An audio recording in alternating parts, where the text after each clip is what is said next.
Welcome to crime diaries. ఈ వారం మన గెస్ట్ 1991 బ్యాచ్ పోలీస్ ఆఫీసర్, పేరు జి హనుమంతరావు గారు, ఏసీపీ బాలానగర్ సైబరాబాద్ కమిషనరేట్. హనుమంతరావు గారు సైబరాబాద్ రాకముందు జిల్లాలో పనిచేశారు, ప్రస్తుతం సైబరాబాద్లో పనిచేస్తున్నారు. ఆయన డిపార్ట్మెంట్లోకి వచ్చిన తర్వాత స్టార్టింగ్లో ట్రెడిషనల్ క్రైమ్ ఉండేది, అంటే ఇంట్లో దొంగతనాలు జరుగుతుండేవి. వాళ్ళ దొంగతనం జరిగిందంటే ఆ దొంగ ఎవరు అనేది చెప్పేవారు, వ్యక్తులు ఉండేవారు. తర్వాత వైట్ కాలర్ అఫెన్స్ అంటే ఆర్థిక మోసాలు చూశారు. ప్రస్తుతం సైబర్ క్రైమ్ చూస్తున్నారు. సైబర్ క్రైమ్లో బాధితులు పడకుండా ఉండాలంటే ఎలాంటి జాగ్రత్తలు తీసుకోవాలనే విషయాన్ని హనుమంతరావు గారు తెలుసుకుంది. సార్ నమస్తే అండి. నమస్తే.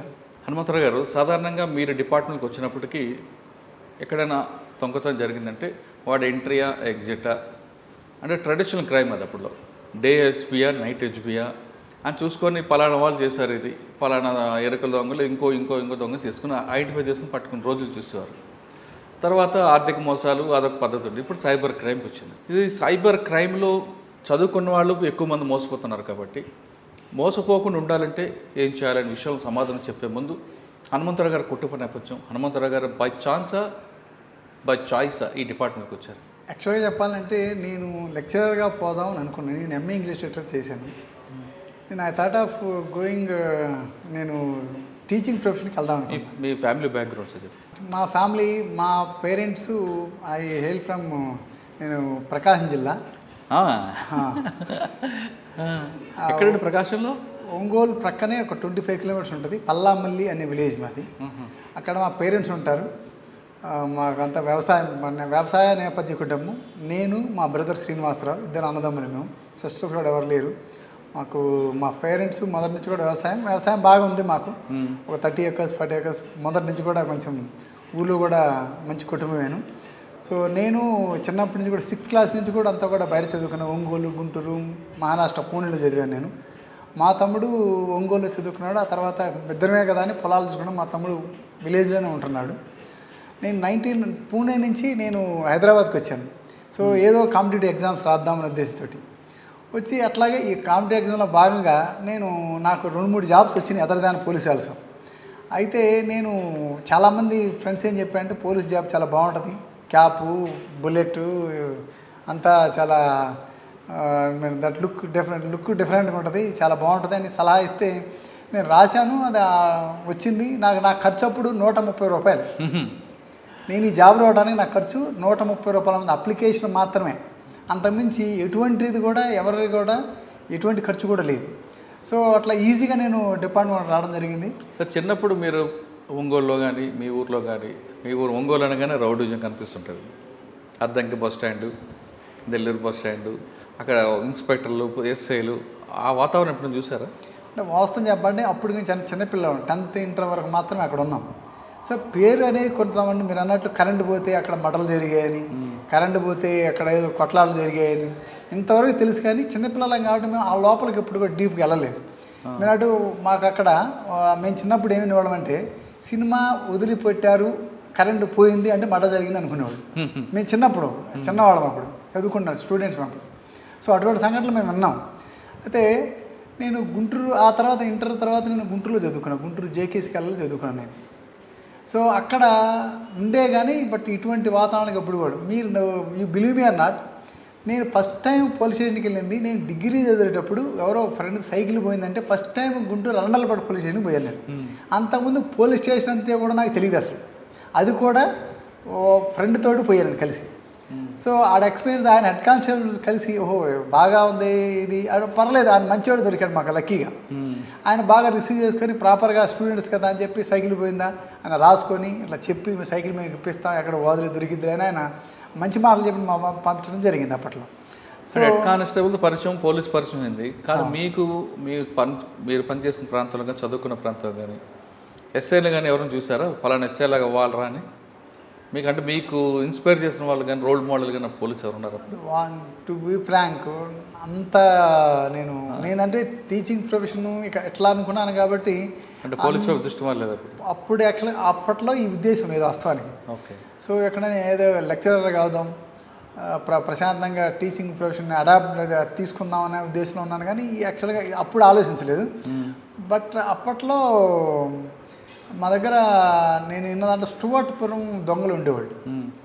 చోటుపురం దొంగ ఉన్నప్పుడు అక్కడ నాగేశ్వరరావు అని టైగర్ నాగేశ్వరరావు అని పేరు వినేవాడిని చిన్నప్పుడు మరీ చిన్న కిడ్స్ అప్పుడు అప్పుడు ఎవరు మురళీ ఎస్ఐ గారు ఆయన బాగా ఆయన ఛేదించి పట్టుకున్నారు అనే విషయాన్ని మాత్రం అప్పట్లో మేము చిన్నప్పుడు విలేజ్లో కూడా వినేవాళ్ళం. ఆయన నాగేశ్వరరావు గారిని పట్టుకొని అరెస్ట్ చేసి ఆయన జైలుకి పంపించాడు. నాగేశ్వరరావు చాలా మంచి కార్యక్రమాలు చేసాడు దొంగనే, కానీ అటువంటి విషయాలు మాత్రం తెలిసే మాకు అప్పట్లో. అచ్చా, 130 రూపాయలతో అప్లికేషన్ కొన్నారు, వేశారు. ఫస్ట్ అటెంప్ట్ కొట్టారా? First attempt. నాకు ఇక తర్వాత ఏం లేదు, ఫస్ట్లోనే వచ్చింది. దీంతో పాటు 2-3 బ్యాంక్ ఆఫీసర్ జాబ్స్ కూడా వచ్చినాయి నాకు, కానీ అటు కూడా పోలేదు నేను. ఎందుకంటే లెక్చరర్ అవుదాం అనుకుని మరి ఎందులోకి ఎందుకు వచ్చారు? అనుకున్నాం, ఇక్కడికి వచ్చాను. ఈ జాబ్లో అప్పుడు ట్రై చేయలేం. ఇంకా ఐ వాజ్ కిడ్, 22 ఇయర్స్ అప్పుడు నేను. 22 ఇయర్స్కే నా పీజీ అయిపోయి నేను గుంటూరు పూణే ఫెర్గూసన్ కాలేజ్ చదివాను. It's what very reputed college. Even జేగీస్ కాలేజ్ రెప్యూటెడ్ కాలేజ్. అక్కడ చదివి నేను ఇక్కడికి వచ్చి చూద్దాం అనుకునేసరికి ఏదో నాకు పెద్ద టైం కూడా లేదు. ఓన్లీ విదిన్ స్పాన్ ఆఫ్ 3 మంత్సే నా పీజీ అయిపోయింది. నేను హైదరాబాద్ వచ్చాను, 3 మంత్స్లో రాశాను, వచ్చింది లక్కీగా. ఆ టైం కరెక్ట్ నోటిఫికేషన్ పడింది. ఫస్ట్ పోస్టింగ్ ఎక్కడ ఇచ్చారు ట్రైనింగ్ అయిన తర్వాత? ఫస్ట్ పోస్టింగ్ సంగారెడ్డిలో వేసాను. సంగారెడ్డి. ఎవరు మీకు SP and first SP? First SP Malakonda sir. తర్వాత సాంబశివరావు గారా? లేదు, ముందే నేను ఉన్నప్పుడు మాలకొండ సార్ ఉన్నాడు, అంతకుముందు సాంబశివరావు సార్ ఉన్నాడు. ఏం నేర్చుకున్నారండి మాలకొండ గారు? ఆయన చాలా పేషెన్స్, అది ఇంపార్షల్గా ఉండేవాళ్ళు. ఆయన ఎంత ఓపిక అంటే అప్పుడు బాగా ఎఫెక్టెడ్ ఏరియా, నక్సలైట్స్ బాగా ఎఫెక్టెడ్ ఏరియా. మేము ఆయనతో పాటు మేము కూడా వెళ్ళేవాళ్ళం. వెళ్ళినప్పుడు ఆయన ముందుండేవాడు లీడర్గా, ముందుండి నడిపిస్తూ వెపన్ ఆయన క్యారీ చేస్తూ, ఒక ఎస్పీ అండి వెపన్ని క్యారీ చేస్తూ ఆయన వెనక మేము వెళ్ళాడు. సో ఆయన చూసి లీడర్షిప్, లీడర్ అంటే ఎట్లుండాలి, లీడ్ చేయాలి మొత్తం టీంను కూడా. ఆయన చూసి మాత్రం లీడర్షిప్ క్వాలిటీస్ గురించి నేర్చుకున్నాను. మీరు ఫస్ట్ పొజిషన్ సంగారెడ్డి, మీకు వెళ్ళిన తర్వాత మెయిన్ ఛాలెంజ్ ఏమొచ్చింది? అంటే అక్కడ అట్లా ఉండేదంటే కొంచెం ప్రాంతం కొత్త, కంప్లీట్ మేము కోమింగ్ అన్ని వెళ్ళేవాళ్ళం, complete remote area. So night time కూడా లేట్ అవర్స్ వరకు 12-1 గంట వరకు కూడా కోమింగ్ అని తీసుకెళ్ళేవాడు. అక్కడ కనీసం మంచినీళ్ళు కానీ, కనీసం తిండి కానీ, టిఫిన్లు కానీ ఉండవు అసలు ఆ ఏరియాలో. మార్నింగ్ టైం అక్కడ బ్రేక్ఫాస్ట్ ఏంటంటే మిర్చి బజ్జీలు బ్రేక్ఫాస్ట్. సో వాటితోటే లేదంటే చాయ్ మిర్చి బజ్జీ ఈ మాత్రమే ఉండేవి. ఇక్కడ మేము వెళ్ళిన ప్రాంతం తూఫాన్ ఏరియా కానీ, నర్సాపూర్ ఏరియా కానీ అటు ప్రాంతాలు ఉంటే అవి ఉండేవి అనమాట. సో మేము చాలా చెప్పండి అబ్స్టికల్స్ని బాగా ఫేస్ చేసాం, హార్డ్ టైంలోనే వర్క్ చేసాం మేము. ఇప్పుడు చాలా ఫ్రీ అయిపోయింది, కానీ అప్పటి కాలంలో మేము సంగారెడ్డి నుంచి ఒకవేళ పొరపాటున ఎక్కడైనా సిద్దిపేట రావాలంటే నర్సాపేట ఫారెస్ట్ నుంచి సిద్దిపేట అంటే భయపడి ఏదైనా బందోబస్తుగా వెళ్ళాలంటే సంగారెడ్డి నుంచి హైదరాబాద్ వచ్చి, హైదరాబాద్ నుంచి గజ్వేల్ మీదుగా సిద్దిపేట వెళ్ళాడు. అంటే ఎఫెక్టెడ్ ఏరియా బ్లాస్టింగ్ చేస్తారు. నర్సాపూర్ అంతా బెల్ట్ కదా, నర్సాపూర్ అంతా అప్పుడు బెల్ట్ ఉండేది. సో అట్లా 92-93 వరకు అట్లా. మీరు చేసిన కోంబింగ్ ఏరియాలో ఎప్పుడైనా ఛాలెంజ్ వచ్చాయా? అక్కడ అటాక్ అవ్వడం కానీ? నేను ఉన్న టైంలో రామాయంపేట పోలీస్ స్టేషన్, అంటే నేను సంగారెడ్డి నుండి రామాయంపేట పోలీస్ స్టేషన్ బ్లాస్ట్ అయింది. అప్పుడు నేను అదే సేమ్ మీరు చెప్పినట్లు నేను సంగారెడ్డి నుంచి హైదరాబాద్ వచ్చి, హైదరాబాద్ నుంచి రామాయంపేట రీచ్ అయ్యి. సో అప్పుడు ఎస్పీ గారు, నేను యంగ్ కాబట్టి మేము కూడా పరిగెత్తుకుంటూ ఉరుకుతూ వెళ్ళేవాళ్ళం. ఆ సార్ కూడా అప్పుడు ఆ టైంలో కరెక్ట్గా రీచ్ అయ్యి అక్కడ వాళ్ళకి ధైర్యం చెప్పి, అక్కడ ఎస్ఐ గారిని కూడా వాళ్ళ కస్టడీలో తీసుకుంటే ఆ తర్వాత వాళ్ళని మేనేజ్ చేసి మాట్లాడి వాళ్ళని విడిపించి చేయటం జరిగింది. అప్పుడు సంగారెడ్డి తర్వాత అండి నేను ఆ తర్వాత ఒంగోలు పీటీసీకి వెళ్ళిపోయాను. ఎందుకు? ట్రైనింగ్ అంటే నాకు టీచింగ్ ప్రొఫెషన్ ఇంట్రెస్ట్ అని చెప్పాను కదా. సో అట్లా నేను సెకండ్ పోస్టింగ్లో ఒంగోలా? సెకండ్ పోస్టింగ్ ఒంగోలు వెళ్ళాను. ఒంగోలు అక్కడ నేను దాదాపు ఒక 2-3 వేల మందికి ట్రైనింగ్ ఇచ్చి ఉంటాను కానిస్టేబుల్స్కి. స్కూల్కి వెళ్ళకుండా ఈ విధంగా ఇచ్చారా? అచ్చా, ఒంగోలు పీటీసీలో నా శిష్యులు ఇప్పుడు ఆల్మోస్ట్ వాళ్ళు రంగారెడ్డి, మెదక్, నిజామాబాదు, ఈవెన్ వరంగల్, వైజాగ్, తిరుపతి ఇదంతా కూడా నా శిష్యులు ఉన్నారు కానిస్టేబుల్స్. ఎక్కడ పోయినా కనీసం ఒక రికగ్నిషన్ ఏంటంటే నేను ఎక్కడ పోయినా కానీ సో మా సార్ మాకు అప్పుడు కొన్ని పాఠాలు చెప్పారని గుర్తుపెట్టుకుంటారు. కానీ బాగుంటుంది కదా సార్, అది మామూలు లాంటి కన్నా మనకి ఒక్కసారి కనుక టీచింగ్ ప్రొఫెషన్ కనుక అలవాటైతే మనం బయటికి రావడానికి ఇష్టపడం. మీకు ఫర్ ఇన్ఫర్మేషన్, ఇంకా నేను ఇన్స్పెక్టర్ అయిన తర్వాత అంబర్పేట పీటీసీలో 7 సంవత్సరాలు పనిచేసా, అదే మన టీచింగ్ ప్రొఫెషన్లో. సో అంటే ఇంట్రెస్ట్ కాబట్టి 2011 నుంచి 2018 వరకు మళ్ళీ ట్రైనింగ్ కాలేజీలో ఉన్నాను నేను. అంటే చెప్పి బయటకు వచ్చిన తర్వాత స్టూడెంట్స్ కనబడినప్పుడు వాళ్ళు చెప్తున్న మాటలు వింటే చాలా ఆనందం ఉంటుంది. చాలా ఆనందం సార్. నాకు తెలియకుండానే చాలామంది ఎస్ఐస్ సార్ మీ దగ్గర మీరు ట్రైనింగ్ అయ్యారు సార్, మీరు నాకు గుర్తుపట్టలేదు సార్ అంటారు. అప్పుడు మనకి చాలా ఆనందం వేస్తుంది. మీకు తరినట్టుకంటే కూడా పర్లేదు, మనల్ని కనీసం మనం మర్చిపోయినా మనం గుర్తు చేసి మీరు ట్రైనింగ్ ఇచ్చారు సార్ అని వాళ్ళు రికగ్నైజ్ చేస్తానని చెప్పి చాలా హ్యాపీగా ఫీల్ అవుతాం. అచ్చా, ఒంగోలు పీటీసీలో ఎంతకాలం పనిచేస్తారండి? నేను ఆల్మోస్ట్ ఆల్ 1994 నుంచి 1998 వరకు చేశాను. అచ్చా, తర్వాత అండి? తర్వాత మళ్ళీ రంగారెడ్డికి వచ్చాను. రంగారెడ్డిలో నేను మళ్ళీ ఇక్కడికి వచ్చిన కొంతకాలం తర్వాత నాకు నవాపేట పోలీస్ స్టేషన్ ఇచ్చారు రంగారెడ్డి జిల్లాలో. రంగారెడ్డి జిల్లాలో అది రూరల్ ఏరియా. అప్పుడు కొంచెం ఈ నక్సలైట్స్ ప్రభావం కూడా తగ్గింది అప్పటికి. అంటే నవాపేటలో నక్సల్ ప్రభావం లేకపోయినా బాణామతి, విచ్క్రాఫ్ట్స్ బాగుండేవి, ఇవన్నీ కూడా ఎక్కువ ఉంది కదండి. ఆ బాణామతిని ఒకరొకరు నమ్మటం, ఈ నాలుకలు కోయటం. అయితే దానికప్పుడు మేమేం చేసామంటే ఆల్ ఇండియా రేడియోలో ఒక ఇంటర్వ్యూ ఇచ్చాం. అప్పటి కాలంలో ఆల్ ఇండియా రేడియోలో ఒక ఇంటర్వ్యూ ఇచ్చాం. ఇట్లా నమ్మొద్దు, ఈ మూఢనమ్మకాలు. కందుకూరి వీరేశలింగం పంతులు గారు చెప్పారు, దేవుడు ఇచ్చిన ప్రతిరోజు మంచి రోజే మనకి. అది రోజులే మంచి అయినప్పుడు వాళ్ళు చెడ్డ చేస్తారు, వీళ్ళు మంచి చేస్తారని ఎట్ట అనుకుంటాం. అందరం మనుషులమే. అది అపోహలు మాత్రమే, నమ్మకాలు మాత్రమే. ఒకటి నమ్మకాలను నమ్మొద్దు అని. దాంతో పాటు కంప్లీట్గా రూరల్ ఏరియా కాబట్టి విలేజ్లో ప్రతిరోజు అక్కడ తక్కువ పని ఉండేది వాస్తవంగా. అక్కడ నెలకి 10-15 కేసులు మాత్రమే అయ్యాయి. సో ఆ టైంలో మేము ఏం చేసేవాళ్ళం అంటే ఆ ఊర్లు విలేజ్కి వెళ్ళి చెప్పాక మాకు చెప్పడం అంటే ఇంట్రెస్ట్ అని. సో కాబట్టి అక్కడికి వెళ్ళి వాళ్ళందరితో ఇంటరాక్ట్ అయ్యేవాళ్ళు, రైతులతోటి. రైతులు చెప్తుంటే వాళ్ళు వ్యవసాయం చేసేటప్పుడు ఎట్లా చేసుకోవాలి, వాళ్ళు వచ్చినా కూడా అప్పుడు కూడా వాళ్ళు చిన్న చిన్న ఇష్యూస్ తోటి వస్తే కూడా వాళ్ళ కేసులు కూడా తొందరపడి చేసేవాళ్ళు ఆ కాలంలో. వాళ్ళు తర్వాత పోయిన తర్వాత అరే కేసులు చేయలేదు సారు, కేసులు చేస్తే చాలా ఇబ్బంది పడేవాడు అని అప్పట్లో ఆ కాలంలో. అంటే ఈ కాలం అది కుదిరేది కాదు, ఆ కాలంలో నడిచింది అది. ఎవరండి అప్పుడు ఎస్పీ మీకు? అప్పుడు ఎస్పీ రామచంద్రరావు సార్ ఉంటే. అప్పుడు ఆ ఫోన్ కూడా సరిగ్గా వచ్చాయి కదా అప్పటికి. అప్పుడు కూడా ఫోన్లు సరిగ్గా పనిచేసేవి. అప్పుడు మీకు డిఎస్పీ గురుచరణ్ దాసా? గురుచరణ్ దాస్ అని ఉండే వికారాబాద్ ఉండేవారు. వికారాబాద్ ఉండేవాడు. సో అట్లా వాళ్ళ అవేర్నెస్లు విలేజ్కి వెళ్ళటం, స్కూల్స్కి వెళ్ళటం, ఇంటరాక్ట్ కావటం, టీచర్స్ ఇంటరాక్ట్ కావటం, అట్లా మనం కొంచెం అవేర్నెస్ క్రియేట్. జానపద కళాకారులు వాళ్ళ ప్రోగ్రామ్ కూడా పెట్టించేవారు కదా. వాళ్ళ ప్రోగ్రామ్స్ పెట్టించడం, దాంతోపాటు మన జ్యుడిషియరీకి సంబంధించిన అవేర్నెస్ క్యాంపులు కూడా పెట్టేవాడు. సో అట్లాగూ ఒక నవపేట గ్రామంలో పెడితే ముందు ఓన్లీ డిస్ట్రిక్ట్ జడ్జి గారు వస్తున్నారు. చాలామంది గ్యాదర్ చూసి ఏందో పొలిటికల్లోకి వచ్చినట్టు వచ్చారు, ఏందా ఎంతమంది వచ్చారని చెప్పి హైకోర్టు జడ్జి గారు కూడా వచ్చారు. వచ్చి ఆయన కూడా అటెండ్ అయ్యి లీగల్ అవేర్నెస్ క్యాంప్లో ఆయన కూడా పార్టిసిపేట్ చేశారు అప్పట్లో. సార్ నవాపేట తర్వాత? నవాపేట తర్వాత నేను హైతనగర్లో పనిచేశాను. ఇక్కడ దొంగతనాలు బాగుండేవి కదండి అప్పట్లో. డకాయిట్లు ఉండేవి, లేదా అన్నోన్ మర్డర్స్ ఉండేవి, రోడ్ యాక్సిడెంట్స్ ఉంటాయి. మీకు బాగా గుర్తుండిపోయిన కేసు చెప్పండి. అక్కడ మర్డర్ కంటే కూడా ఒక చీటింగ్ కేసు అనేది చంద్రమౌళి అనేవాడు, ఒక చంద్రమౌళి రెడ్డి అనే ఒక ఉండేవాడు. ఆ రామోజీ ఫిలిప్స్ ఇంటి దగ్గర కొన్ని 100 ఎకరాలు అంటే ఉండే 20 ఎకరాలు అయితే 60 ఎకరాల్లో లేఅవుట్ వేసి డబుల్ రిజిస్ట్రేషన్ చేశాడు. సో ఆ రకంగా పాపం చాలామందిని మోసం చేశాడు అతను. ఆ విషయంలో బాధితులకి అంతా బాసటగా తెలిసి అప్పుడు మహేందర్ రెడ్డి సార్ ఉండేవాడు సిపిగా కూడా. వాళ్ళకంతా కూడా ఒక బాధితుల సంఘం లాగబెట్టి వాళ్ళందరిని పిలిపించి ఎవరైతే ఈ చీటింగ్ చేశాడో వాళ్ళతో మాట్లాడి ఎంతో కొంత వాళ్ళకి సార్ ద్వారా ఆ టైంలో వాళ్ళకి పసుమామలది కాదు, అది రామోజీ ఫిలిప్స్ పక్కనే ఆనుకొని ఉంటుంది. అబ్దుల్లా పర్మిట్. తర్వాత అండి? ఆ తర్వాత నేను గట్కేసర్ వేసాను. గట్కేసర్ చాలా ప్రశాంతమైన ప్రదేశం.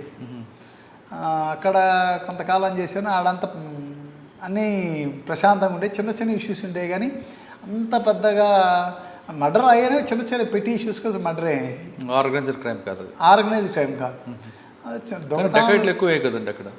అప్పటికి కొంచెం తగ్గుముఖం పెట్టినాయి. ఇది 2004 కొద్దిగా తగ్గుముఖం పెట్టినాయి. నేను అక్కడ కొంతకాలం చేసిన తర్వాత నేను మళ్ళీ సరూర్ నగర్ ట్రాన్స్ఫర్ అయ్యాను. సరూర్ నగర్లో కొంతకాలం పనిచేశాను. అక్కడ కూడా ఒక పెద్ద స్కామ్ ఉంది. అది కూడా సూర్య రియల్ ఎస్టేట్స్ అని, వాడు భూమి లేకుండా కొన్ని వేల మందికి భూములు అమ్మాడు. సో దాంట్లో కూడా మేము అప్పుడు మహేందర్ రెడ్డి సార్ ఉన్నప్పుడు వీళ్ళందరూ బాధితులందరూ కూడా ఒక ప్లాట్ఫామ్ ఏర్పడి అందరినీ పిలిపించి మాట్లాడని చెప్పారు. మేము ఒక ఫంక్షన్ హాల్ తీసుకొని మాట్లాడితే కనీసం పెళ్లి కంటే ఎక్కువ మంది వచ్చారు దానికి.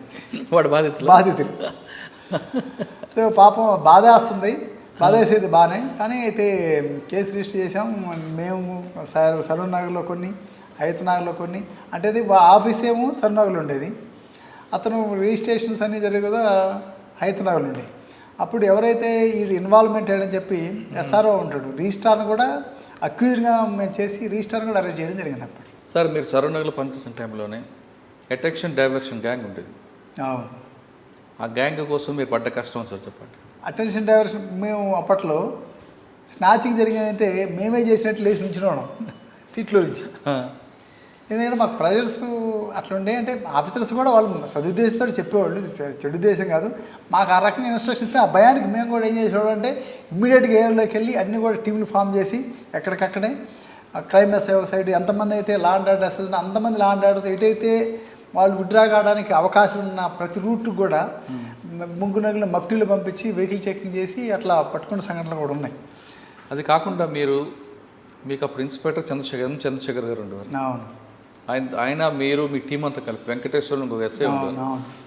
మీరే ఒక డెమో చేసి ఇచ్చారు, గుర్తుందా? ఆ టైంలో చాలా కార్యక్రమాలు చేసాం, కొన్ని సమయాల్లో బ్లేమ్ కూడా అయ్యాం.